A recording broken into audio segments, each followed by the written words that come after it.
kwa namna moja au mwingine tumekuwa tukifanya kazi katika mazingira magumu ya kulazimika wakati mwingine baadhi ya kazi kuzifanyia nyumbani, shifti, kubadilisha watu kwenda maofisini wakiwa wachache.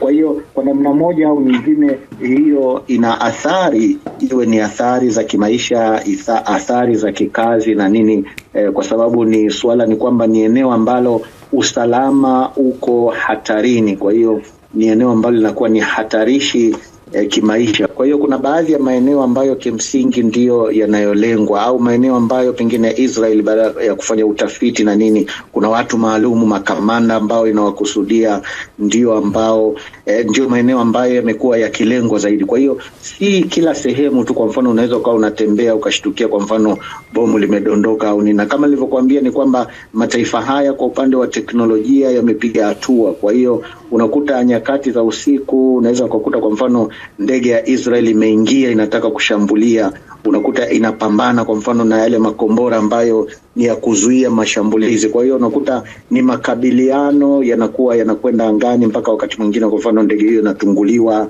au inafanikiwa kushambulia baadhi ya maeneo.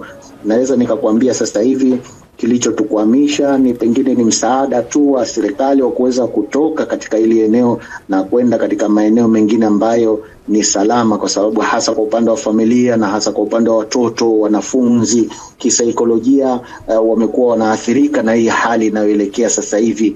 Kwa hiyo tumekuwa na mawasiliano na ubalozi wa Tanzania nchini Abu Dhabi, ambao ndio balozi pia asiye mkaazi ambaye ni balozi wa hapa pia. Kwa hiyo kumekuwa na mawasiliano ya hapa na pale kuhakikisha kwamba kuna juhudi gani ambazo zinafanyika kuweza kuwatoa Watanzania ambao wapo hapa nchini Iran, wakiwemo katika mji wa Tehran hapa nilipo, na katika miji mingine kama Qum, ambapo ndio wanafunzi ni wengi zaidi wa Tanzania ukilinganisha na mikoa mingine ya Iran hapa. Na kumekuwa na juhudi za ufuatiliaji kuhakikisha kwamba tunapata msaada huo, na kumekuwa na ahadi za hapa na pale